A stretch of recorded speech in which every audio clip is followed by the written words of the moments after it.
या राज्याचे मुख्यमंत्री आदरणीय देवेंद्र फडणवीस साहेब राज्याला सांगतात की बाबा ज्या ज्या ठिकाणी झोपडपट्टीवासियांची घरं आहेत आणि ते शासकीय जागेवरती असतील तर त्यांना त्या ठिकाणी कायमस्वरूपी त्यांच्या नावावर उतारे करून द्या, असं मुख्यमंत्र्याचं आपल्याला आदेश आहेत, GR आहेत, सांगणं आहे. परंतु ही सोलापूर महानगरपालिकेचे प्रशासन असेल किंवा इथले महापौर असतील किंवा इथले जे काही पदाधिकारी या संबंधित जे असतील त्यांनी उलट मुख्यमंत्र्यांच्या आदेशाचं पालन करायला पाहिजे. परंतु या सोलापूर शहरामध्ये तसं होताना दिसत नाही आहे. उलट मुख्यमंत्री साहेब जे सांगते त्याच्या विरोधात या ठिकाणी काम करण्याचा इथल्या अधिकाऱ्यांनी हा चालवलेला हट्ट आणि अठास आहे असं या ठिकाणी म्हणावं लागेल.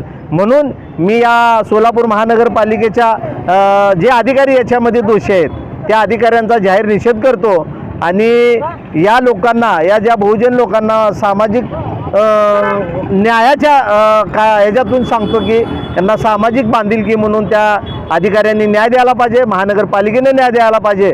या ठिकाणचे जिल्हाधिकारी असतील, उपजिल्हाधिकारी असतील यांनी तातडीनं याच्यामध्ये लक्ष घालून जे देवेंद्र फडणवीस साहेबांनी प्रत्येकाला अन्न, वस्त्र, निवारा या मूलभूत गरजा मिळाव्या म्हणून देवेंद्र फडणवीस साहेब राज्यभर आदेश करतायत आणि या ठिकाणी सोलापूर महानगरपालिकेमध्ये त्यांचं आदेशाचं पालन होत नाही याची खंत वाटते, याचं कुठंतरी दुःख वाटतं आणि म्हणून त्यांचा या ठिकाणी सोलापूर महानगरपालिकेच्या सर्व अधिकाऱ्यांचा असतील, जे संबंधित अधिकारी असतील यांच्या ठिकाणी मी जाहीर निषेध करतो आणि युवा भीमसेना सामाजिक संघटनेनं या ठिकाणी हा जो घेतलेला अमर उपोषणाचा जो निर्णय आहे याला आमचा उत्तर सोलापूर तालुक्याच्या वतीनं जाहीर पाठिंबा देतोय आणि या जे उपोषणाला जे बसलेले जे वंचित लोक आहेत, जे त्यांची घरं पाडलेत, त्यांना पावसाळ्याचे दिवस आहेत, पावसाळ्याच्या दिवसामध्ये आज त्यांना राहायला निवारा नाही. आज भारत देशाला जवळजवळ 79 वर्ष पूर्ण होत आहेत आणि आजही अन्न, वस्त्र, निवारापासून ही लोक वंचित राहतात. याच भारत देशामध्ये हे दुर्दैव आहे आणि त्यात करून महाराष्ट्रामध्ये आणि सोलापूर शहरामध्ये ही घटना घडते, हे खरंच दुर्दैव आहे. म्हणून मी परत एकदा जिल्हाधिकारी साहेब असतील, उपजिल्हाधिकारी असतील किंवा संबंधित महानगरपालिकेचे सगळे अधिकारी असतील, पुन्हा एकदा मी त्यांना या ठिकाणी विनंती करतो की लवकरात लवकर हा निर्णय या लोकांना राहण्यासाठी घर दिलं पाहिजे, निवारा दिला पाहिजे, याची व्यवस्था आपण करावी आणि ही न्याय व्यवस्था त्यासाठीच असते. तुम्हाला त्या ठिकाणी त्यासाठीच बसवलेलं असतं की जे लोक अडचणीत आहे त्यांना तुम्ही त्या ठिकाणी त्या अडचणीचं त्यांचं तुम्ही ते संरक्षण केलं पाहिजे, त्यांना न्याय दिला पाहिजे. पण तो न्याय देताना दिसत नाही. आपण लवकरात लवकर त्यांना न्याय द्यावा एवढीच आपण शासनाला विनंती करतो आणि मी इथं थांबवता पुढील यांचं जे काय हा जो अमर उपोषण आहे हे ताबडतोब थांबलं पाहिजे असं शासनाला विनंती करतो. मी इथंच थांबतो. जय भीम, जय भारत, जय संविधान. 7-8 महिने झालं आम्ही कागदपत्रे सगळ्याला म्हणजे महानगरपालिकेला देतोय. 6-7 महिने झालं आम्ही रस्त्यावर आहे. आम्ही विनंती वजा करायला लागलो. किती यांच्या म्हणजे गरिबाचं किती अन्याय करायला लागलेत गरिबावरती. इतकं आम्ही सगळ्यांना किती वर्ष आता तिथं राहिलो केलं. घरं महानगरपालिका आमचे घरं पाडले. आमच्यावर अन्याय, इतका मोठा अन्याय झाला आहे की आता आम्ही एकतर जगून तर दाखवणार आहे, नंतर मरून तर दाखवणार आहे. शेवट आमचा पर्याय आहे. मग ह्याने गुलाब पैलवान ह्याचा एक नंबरवर त्यांनी जिम्मेदारी आहे आमचा. गुलाब पैलवान मोठ्या पैसेवाला आहे म्हणून तुम्ही त्याचं ऐकता का? महानगरपालिका सगळ्या पैशाचं देवाणघेवाण तुमचं झाल्यामुळे आमच्यावर अन्याय. गरिबाकडे काय दगडं धोंडे नाही आहेत. त्यांनी मोठे पाकिट तुम्हाला दिले म्हणून आमच्यावर अन्याय असं चालू आहे का? आम्ही किती अन्याय सहन करायचा आता इतकं आंदोलन 10 दिवस केलं. त्या विना पवार मॅडमनं आम्हाला आंदोलन आत्मदहनाचं प्रयत्न आम्ही हे पत्र पण देऊन त्यांच्या ह्याच्यामध्ये आत्मदहन करण्याचा प्रयत्न केलो.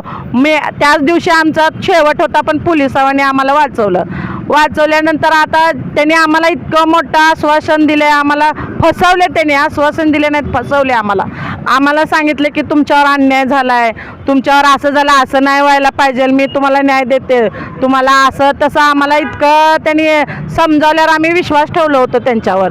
आणि सुट्टीच्या दिवशी गुरुवार, शुक्रवार, शनिवार, रविवार आम्हाला म्हणले सोमवारी या. सोमवारी गेल्यानंतर त्यांची बोलण्याची पद्धत वेगळी होती एकदम. असं म्हणजे त्यांना पण पाकिट मिळालं असेल. त्याच्यामुळे त्यांची बोलण्याची पद्धत वेगळी होती, गरिबाकडे बघण्याचा दृष्टिकोन वेगळा होता त्यांचा. इतका अन्याय करू नका साहेब आमच्यावरती. आम्ही खरंच इतकं गरीब आमची अवस्था ऐकून घ्यायला कुणी नसल्यासारखं झालं. आता एकतर जीवन जगायचं की मरायचं, एवढं दुसरे पर्याय नाही आम्हाला. असं पण आम्ही रस्त्यावरच आहे 7 महिने झालं. आता इथं अन्न पाणी 2 दिवस झाला आमचं त्याग आहे. मेलं तरी काय तुम्हाला फरक पडणार नाही, पण आम्ही इथं न्याय मिळाल्याशिवाय आम्ही उठणार नाही आहे. इथं आमचं शेवटचं हे उपोषण असणार आहे. काय झालं तर विना पवार आणि बुर्ला साहेब, आणखीन गुलाब पहिलवान आणि आयुक्त साहेब हे जिम्मेदारी आमच्या महिलातून 5 महिन्यातून कुणालाही काय होऊ द्या, हे 5 जण जिम्मेदार असतील. आता एक महिलाला किती अशक्तपणा आहेत, वयस्कर लोक आहेत तिथं आम्ही राहणारे सगळे वयस्कर लोक आहेत, शिक्षण लोक आहे. आम्ही अशी विनंती करू सांगतोय की आमच्यावर अन्याय होतोय, पण आमचं एकही अधिकारी ऐकून घ्यायला तयार नाही. हा शेवट पर्याय आहे आमचा उपोषणाचा. उपोषण आमचं शेवट, एकतर जगू तर, एकतर जागा तर मिळू, नाहीतर मरू तर, हे शेवट. सोलापूर जिल्हाधिकारी कार्यालय पूनम गेट या ठिकाणी जे उपोषण सुरू आहे ते उपोषण न्यायाची अपेक्षा ठेवून जे आमच्या समाजावर झालेला अन्याय दूर करण्यासाठी, आमच्या निवारा हिसकून घेतलेल्या लोकांच्या विरोधात जे सोलापूर महानगरपालिकेचे आयुक्त, उपायुक्त, भूमी मालमत्तेचा अधिकारी आणि तो गुलाम पंगल कार्यालयावाला मालक यांच्या विरोधात हा उपोषण चालू आहे. या उपोषणाचे आज दुसरा दिवस असून जवळपास यांना लाजा वाटल्या पाहिजे. या देशामध्ये महिलाचं संरक्षण करण्यासाठी अनेक कायदे या ठिकाणी उपलब्ध, अनेक मोठमोठ्या गप्पा मारल्या जातात, परंतु या शासनाला या ठिकाणी या माध्यमातून मी इशारा देतो की आज गेल्या अनेक महिन्यापासून हे महिला उघडेवर आहेत. त्यांनी निवारासाठी तरसतात. त्यांनी वारंवार सोलापूर महानगरपालिका आयुक्ताकडे चक्रा मारतात. त्यांना जे मूलभूत गरजा आहेत त्या आम्हाला द्या म्हणून एक वारंवार तिकडे त्या आयुक्ताला विनवणी करतात, परंतु हे सोलापूर महानगरपालिका आयुक्त मात्र या ठिकाणी हट्ट धरून बसल्यात. त्यांना शासनाचं धोरण मान्य नाही. बघा, पावसाळ्याचा दिवस आहे, गेल्या 2 दिवसापासून या ठिकाणी हे बसल्यात. आता भर पाऊस चालू आहे, काल रातभर हे इथंच होते. म्हणजे खरोखर या देशाला स्वातंत्र्य मिळून एवढे वर्ष झाले, मात्र आजही आम्हाला संघर्ष करावा लागतो घरासाठी, पाण्यासाठी. हे दुर्दैव आहे. खरोखर विश्वरत्न महामानव डॉक्टर बाबासाहेब आंबेडकरांनी संविधान दिलं आणि त्या संविधानामध्ये मात्र सर्व या ठिकाणी असणारे भारत देशामध्ये सर्व जाती धर्माला न्याय मिळावा म्हणून या ठिकाणी हे संविधान दिलं. मात्र हे कायद्याचा फायदा करणारे लोक जे त्या खुर्चीवर बसून खरोखर या ठिकाणी न्याय निवाडा करण्याऐवजी त्या ठिकाणी दाणदांडग्याला पाठीशी घालून या ठिकाणी पैशाची लेवाणदेवाण करून मात्र गोरगरीब लोकांवर अन्याय करतात. हे दुर्दैव आहे. अशा अधिकारी मात्र यांच्या तोंडाला काळं लावणं गरजेचं आहे. खरोखर आज आम्हाला या माध्यमातून असं सांगावं लागेल की आमचा न्याय निवाडा करा म्हणून गेल्या 7 महिन्यापासून या ठिकाणी आमचे घरं उद्ध्वस्त केलेले आहे. आम्हाला त्या घरं द्या, आम्हाला ती जागा द्या म्हणून या ठिकाणी आमचे आंदोलनं चालू आहेत, निवेदनं चालू आहे. या ठिकाणी आमचं आत्मधनाचं आंदोलन झालं, त्यामध्ये मात्र या ठिकाणी आम्हाला मात्र आश्वासन दिलं आणि येणाऱ्या 2 दिवसात तुम्हाला न्याय देतो म्हणून त्या ठिकाणी आमची मनधरणी केली. खरोखर या उपायुक्तांना आम्हाला धोका दिलेला आहे. खरोखर त्यांनी पैशाचं मोठं पॅकेज घेतलेलं आहे आणि ज्यावेळी आम्ही दुसऱ्या दिवशी त्या ठिकाणी त्या आयुक्त कार्यालयामध्ये गेलो त्या मात्र त्या ठिकाणी ती वीणा पवार मॅडमचं या ठिकाणी त्यांचा जे वाक्य होतं, त्यांचं बोलणं होते, हे गरिबावर अन्यायकारक, तुम्ही तिथं राहता का, तुम्ही त्या ठिकाणी रहिवासी आहेत का, तुम्हाला ते घरं कायद्यात बसत नाही. या माध्यमातून त्या मॅडमला विचारतो की त्या ठिकाणी खाजगी व्यवसायासाठी पार्किंग देणं गरजेचं आहे का, ते कायद्यात बसतंय का. आणि ज्यावेळी तुम्ही पार्किंग दिला त्या मंगल कार्यालयावाल्याला, मग त्या मंगल कार्यालयाला पार्किंग देत असताना त्याची इमारत उभारली, त्या इमारतीमध्ये पार्किंगची सुविधा मॅडम तुम्ही बघितलं नाहीत का.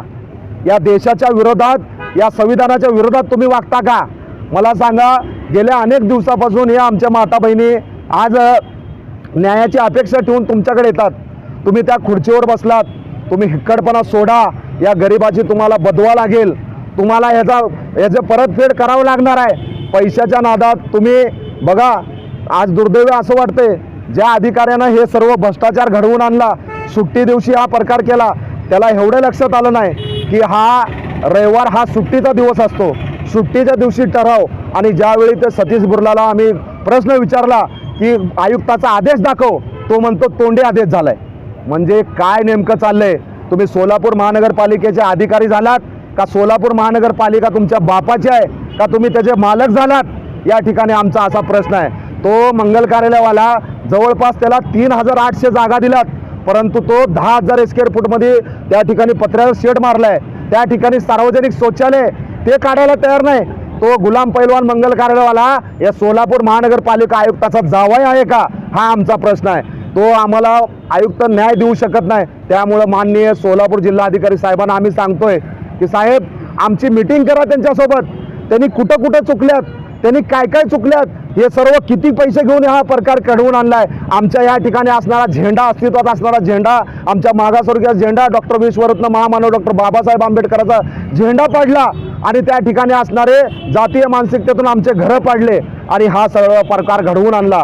हा खरोखर अन्यायकारक हे प्रकार आहे. आम्ही वारंवार सांगतोय, आम्हाला भीक नको आहे, तो आमचा अधिकार आहे. तो अधिकार आम्हाला मिळाला पाहिजे. म्हणून या ठिकाणी आमचा हा लढा सुरू आहे. आणि या लढ्यामध्ये, या आमरण उपोषणमध्ये आज वयोवृद्ध लोक आहेत.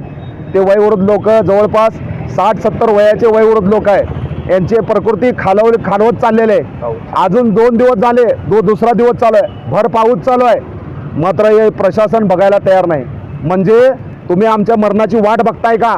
हा आमचा प्रश्न आहे. त्या गुलाम पैलवान मंगल कार्यालयवाल्याला तुम्ही का आदेश काढत नाही? त्याचं अतिक्रमण का पाडत नाही? ते सार्वजनिक शौचालय का काढत नाही? हे सुट्टी दिवशी झालेला ठराव का रद्द करत नाही?